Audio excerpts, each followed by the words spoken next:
તો મિત્રો કેમ છો તમે બધા? આઈ હોપ તમે બધા મજામાં હશો. તો આજની આપણી રેસીપી છે મેથી બેસનનું શાક બનાવીશું. તેના માટેના ઇન્ગ્રેડિયન્ટ્સ જોઈ લઈએ. તો આપણે અહીંયા મેથી લીધેલી છે, ચણાનો લોટ, કશ્મીરી મરચું, આખું લસણ, હળદર, ધાણા જીરું, હિંગ અને આખું જીરું વઘાર માટે, સ્વાદ અનુસાર મીઠું.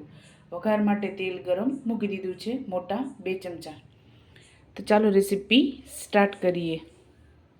તો સૌપ્રથમ આપણે લસણને ખાંડી લેશું. લસણ અને એક નાનો આદુનો ટુકડો એડ કરેલો છે. ત્યારબાદ એક લીલું મરચું એડ કરશું. તો આપણે આદુ, મરચાં અને લસણ વાટી લીધા છે આ રીતે. તો આપણે મેથીને ધોઈ લેશું.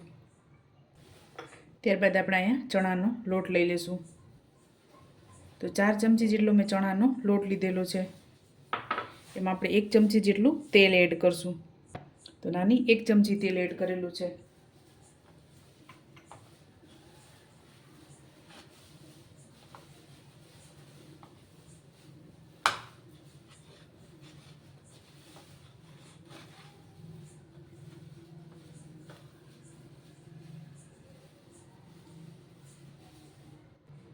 તો આપણે એકદમ સરસ મિક્સ થઈ ગયું છે ને વઘાર માટે તેલ પણ ગરમ થઈ ગયું છે. તો આપણે વઘાર કરી લેશું.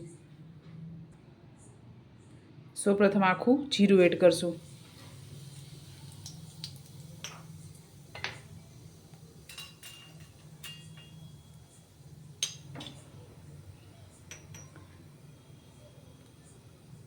જીરું આપણે થોડુંક ગુલાબી કરવાનું છે. ત્યારબાદ હિંગ એડ કરશું.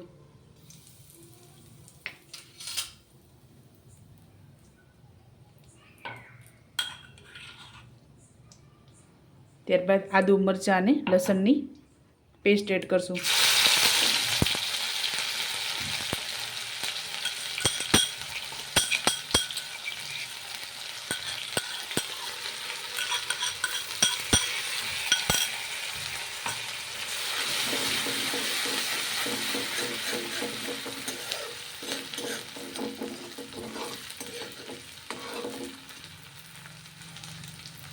ત્યારબાદ ભાજી એડ કરશું.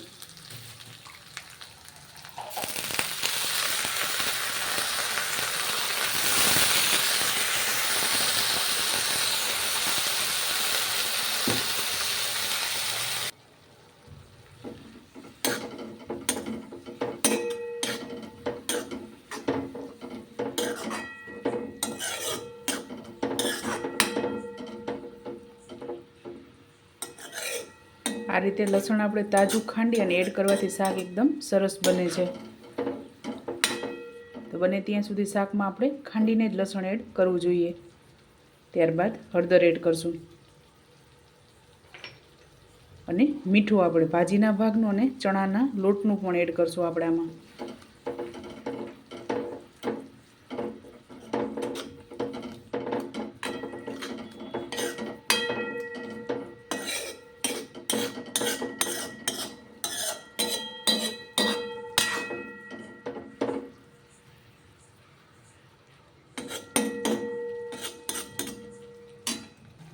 ત્યારબાદ આપણે ધાણા જીરું એડ કરશું.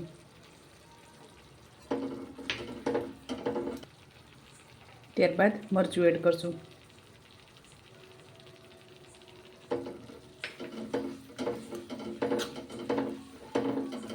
બને ત્યાં સુધી આપણે આમાં ઢાંકવાનું નથી, કારણ કે ઢાંકણ ઢાંકશો તો એકદમ કડવી થઈ જશે ભાજી.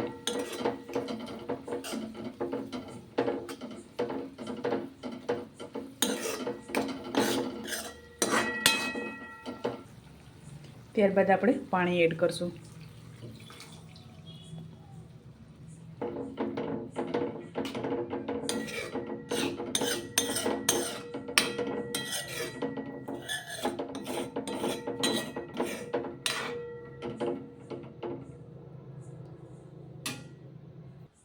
તો આપણે આમાં અડધા ગ્લાસ જેટલું પાણી એડ કરેલું છે. પાણીને ઉકળવા દઈશું. ત્યારબાદ આપણે ચણાનો લોટ એડ કરશું.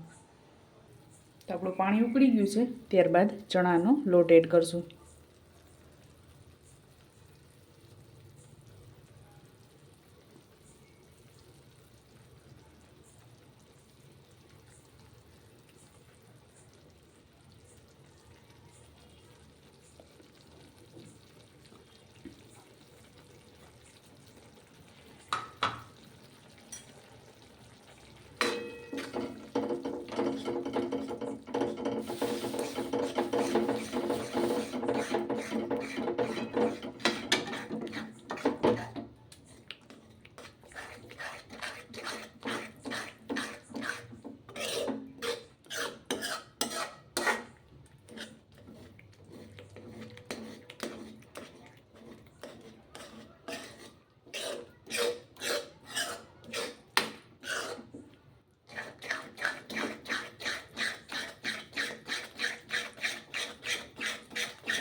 તો ગેસ આપણે આને મીડિયમ જ રાખવાનો છે.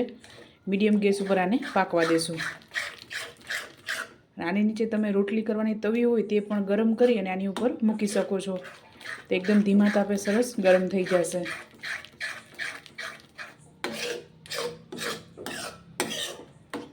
અને લોટ ચારીને એડ કરશો તો આ એકદમ સરસ તૈયાર થશે. ગાંઠા નહીં પડે એટલે આપણે ચારી અને તેલ નાખી ત્યારબાદ જ આપણે લોટ એડ કરવાનો છે.